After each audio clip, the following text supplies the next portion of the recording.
There was a feeling in my chest that I couldn't shake, but I didn't know what it was. It wasn't like one big moment, it was the little things that built up.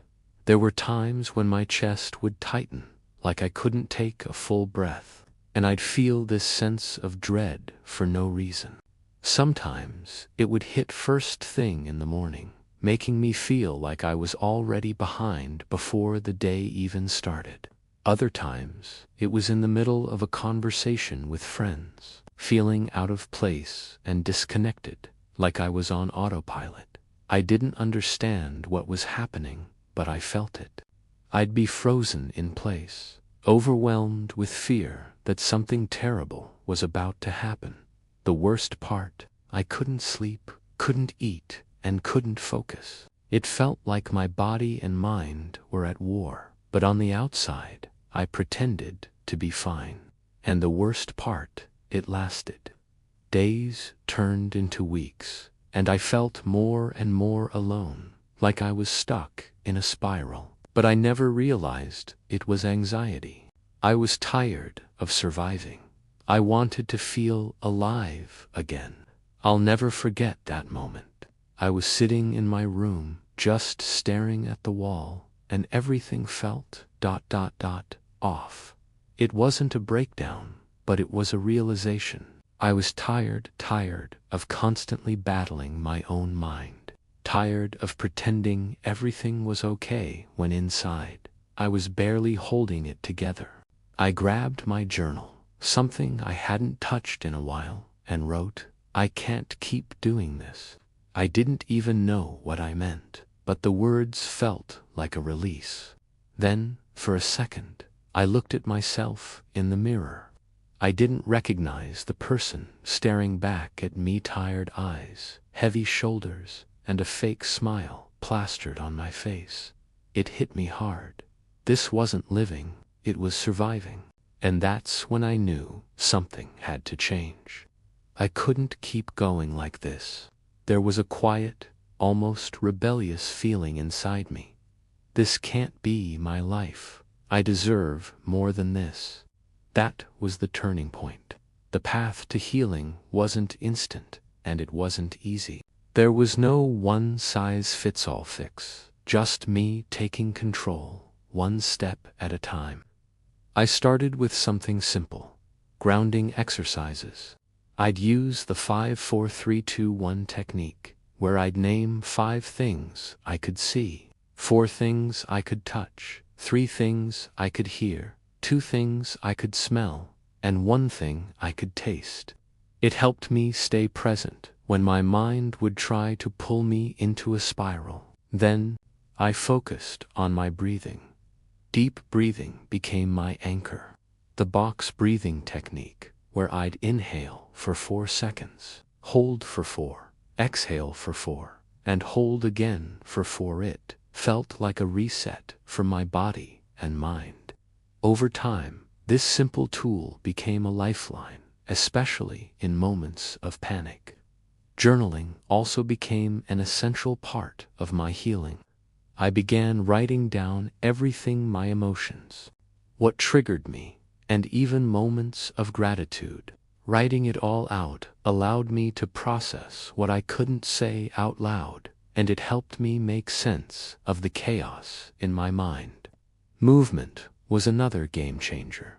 I started taking daily walks.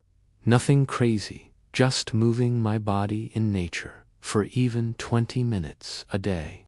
That simple act of walking helped clear my head and reduce the constant tension I carried around. I also started paying attention to the things I consumed.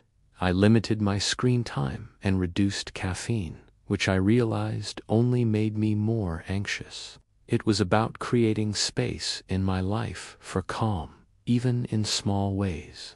In the evenings, I set up a calming routine and take a few minutes to reflect. This routine became my way of unwinding, telling my body it was safe to relax. I also knew I couldn't do it alone. Therapy wasn't a quick fix, but it gave me the tools I needed to understand myself better. None of these steps were forced, they were my choice, and slowly they began to add up. It wasn't a sudden transformation, but the more I practiced these simple, natural tools, the more I started to feel like myself again. Looking back, there were a few things that truly made a difference over time. These weren't quick fixes, but the tools that helped me regain control and start feeling more like myself. Breathing exercises were a lifesaver. Whenever a panic attack would start creeping in, I'd immediately turn to deep breathing. The moment I felt that rush of fear, I would start my box breathing. Inhale for 4 seconds, hold for 4, exhale for 4, and hold again. It was like hitting pause on everything going on inside me. My body would start to calm, and my thoughts would slow down. This small tool made such a huge difference in the heat of those overwhelming moments. Another game changer was learning to talk to my anxiety instead of running from it. In the past, I'd try to push the anxiety away, thinking if I ignored it, it would disappear. But when I started accepting it, saying to myself, okay, this is anxiety. It's not the end of the world. It lost its power over me.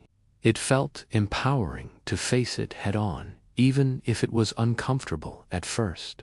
I wasn't letting it control me anymore. Creating safe spaces in my home was also key. I turned certain areas of my home into calm zones, places where I could sit, breathe, and feel at peace.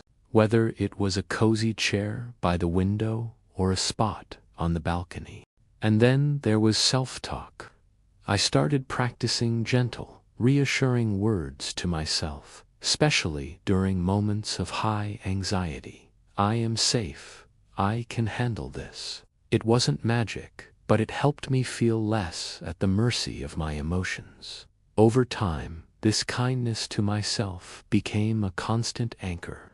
These things didn't make the anxiety disappear, but they helped me feel like I had control again, like I could handle whatever came my way.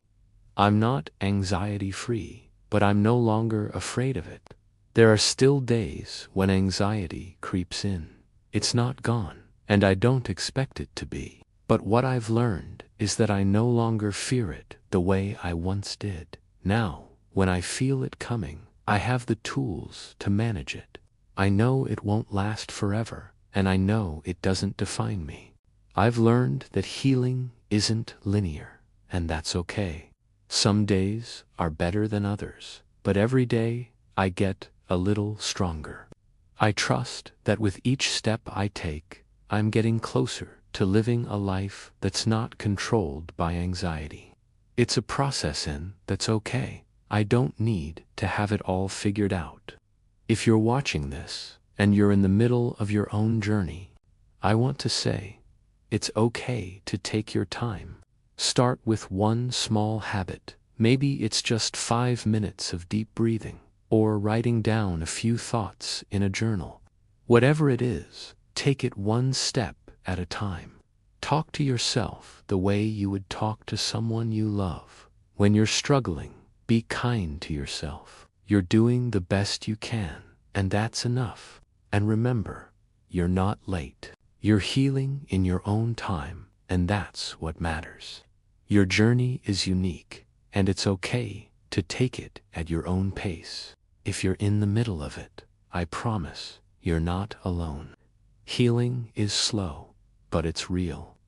I know it can feel like you're stuck in a never-ending battle with your mind, like you're never going to break free from this cycle of anxiety.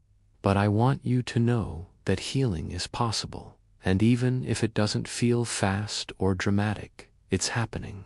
Every little step you take towards feeling better is progress. Even the days when it feels like nothing has changed, there's movement, and it matters. So, if you're in that tough place right now, remember, you're not alone. There are so many people just like you going through this journey. And though it might not feel like it, You're not as far from healing as you think. You're stronger than you realize.